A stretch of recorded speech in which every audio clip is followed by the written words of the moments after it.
Today I am going to talk about a grammatical topic, verb. As you know, verb is one of the most important parts of speech. And to be well versed in English, you need to master this topic. So, let's talk about verb. As far as the definition of verb is concerned, you all know that a verb is a word that is used to denote an action or a state. It means कि verb एक ऐसा शब्द है जो किसी भी subject के द्वारा किए जाने वाले या होने वाले कार्य को अथवा उसके दशा या अवस्था को बतलाता है। डियर स्टूडेंट्स, बचपन में आपने पढ़ा होगा a verb is a doing word. ये उस उम्र वर्ग के लिए बेहतर होता है जानना कि कर्ता के द्वारा किए जाने वाले कार्य को क्रिया कहते हैं, लेकिन ये अपने आप में पर्याप्त डेफिनेशन नहीं है। बिकॉज बहुत सारे ऐसे सेंटेंसेस मिलेंगे जहाँ सब्जेक्ट कोई कार्य तो नहीं कर रहा होता, लेकिन वहाँ भी वर्ब होता है। लाइक दूध उजला होता है, मिल्क इज वाइट। यहाँ पर मिल्क कौन सा कार्य कर रहा है? कुछ नहीं, वो मिल्क की अवस्था को बतलाया जा रहा है। तो यहाँ जो डेफिनेशन में स्टेट शब्द आया है ना, STATE स्टेट, इसका मतलब है दशा या अवस्था। Gold is bright, same thing, यहाँ भी वो स्टेट है। व्हेन आई से आई एम अ टीचर, मैं एक शिक्षक हूँ, तो एम जो है यहाँ पर वर्ब ऑफ स्टेट है। लेकिन जैसे ही मैं बोलूँगा आई एम टीचिंग, मैं पढ़ा रहा हूँ, तो वहाँ पर मेरे द्वारा होने वाले एक्शन को बताया जा रहा है, जो कि क्या है? टीचिंग है। तो इस प्रकार से आपने समझ लिया कि वर्ब वह शब्द है जिससे किसी कर्ता के द्वारा किए जाने वाले कार्य अथवा दशा या अवस्था का बोध होता है। ठीक है। Well, when we talk about kinds of verb, there are two kinds of verb, main verb and auxiliary verb. ठीक है। मेन वर्ब वो होता है जो या तो किसी वाक्य में अकेले प्रयुक्त होता है या किसी हेल्पिंग वर्ब के साथ आता है। ठीक है। यहाँ पर एक चीज़ मैं जोर देकर आपको समझाने का प्रयास करूँगा। अमूमन हमारे स्टूडेंट्स को लगता है कि is, am, are, was, were, have, has, had, does, does, did ये हेल्पिंग वर्ब होते हैं। यस, ये हेल्पिंग वर्ब्स हैं, ये प्राइमरी ऑक्सिलरीज हैं। लेकिन जब एक्शन वर्ब नहीं होता है ना, तो इन हेल्पिंग वर्ब्स का यूज उस सेंटेंस में मेन वर्ब की तरह हम लोग करते हैं। उदाहरण के लिए अगर मैं कहूँ ही इज अ सिंगर, यहाँ पर आप देखेंगे कि एक ही वर्ब है इज।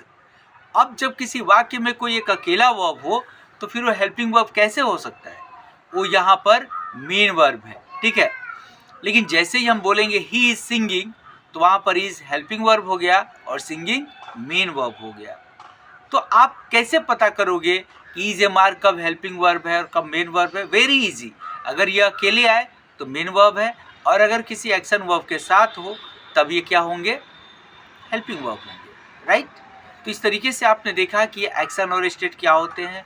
फिर मेन वर्ब के जब डेफिनेशन की मैं बात किया तो भी आप समझ गए कि या तो किसी वाक्य में वो अकेले आएंगे या हेल्पिंग वर्ब के साथ आएंगे, तो मेन वर्ब कहलाते हैं। जैसे सीता स्टडीज हिस्ट्री, यहाँ पर एक ही वर्ब है स्टडीज, मेन वर्ब है। राइट। लेकिन जब आप कहेंगे Sita does not study history, यहाँ पे दो वर्ब आ गए, एक डज आ गया, एक स्टडी आ गया।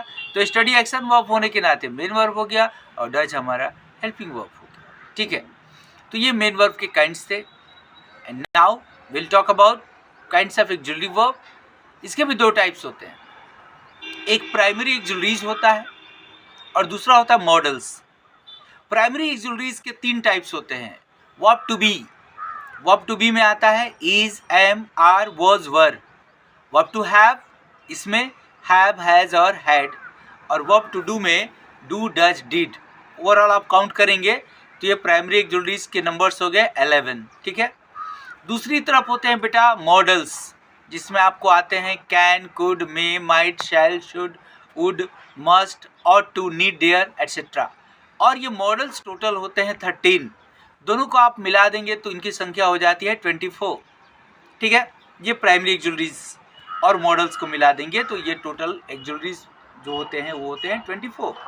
अब इन दोनों में एक स्लाइट डिफरेंस क्या है कि प्राइमरी एक्सिलरीज जो है वो मेन वर्ब और हेल्पिंग वर्ब दोनों रूपों में आप इसका इस्तेमाल कर सकते हैं, लेकिन मॉडल्स का प्रयोग जनरली हम लोग मेन वर्ब के रूप में करते हैं, कुछ एक अपवादों को छोड़कर, जैसे कि नीड और डेयर, इनका प्रयोग हम लोग हेल्पिंग वर्ब और मेन वर्ब दोनों रूपों में करते हैं।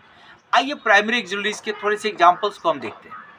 जैसे अगर आपको कहना होगा आई हैव अ बुक, यहाँ पर एक ही वर्ब है हैव, मेरे पास एक किताब है, तो हैव यहाँ पर मेन वर्ब है। लेकिन जैसे ही हम कहेंगे आई हैव टॉट यू, तो वही हैव यहाँ पर हेल्पिंग वर्ब हो गया, क्योंकि टॉट यहाँ पर मेन वर्ब है। ऐसा आप किसी भी प्राइमरी एक्सिलरीज के साथ देख सकते हैं जो 11 का 11 है टोटल। जैसे आई डू दिस वर्क, तो डू यहाँ पर मेन वर्ब अकेले है, लेकिन जैसे मैं कहूँगा I do not do this work, यहाँ 2 बार डू आया है, एक बार एज अ मेन वर्ब और एक बार एज अ हेल्पिंग वर्ब। या फिर आई डू नॉट वॉक, मैं नहीं टहलता, तो डू यहाँ पर हेल्पिंग वर्ब है क्योंकि एक्शन वर्ब के रूप में वॉक आया हुआ है। ठीक है, तो ये प्राइमरी एक्सिलरीज के बारे में आपने देख लिया। मॉडल्स की जब भी हम बात करते हैं जनरली मॉडल जो है वो हेल्पिंग वर्ब के रूप में आते हैं। जैसे I can do it, can आया हेल्पिंग वर्ब है, it might rain today, might helping verb है। लेकिन नीड और डेयर की अगर हम बात करें तो ये दोनों रूपों में आते हैं। जैसे I need not do this work, आप यहाँ देखेंगे नीड हेल्पिंग वर्ब है, लेकिन जैसे मैं कहूँगा ही नीड्स माई हेल्प, उसे मेरे मदद की ज़रूरत है, तो वही नीड्स यहाँ पर मेन वर्ब हो गया।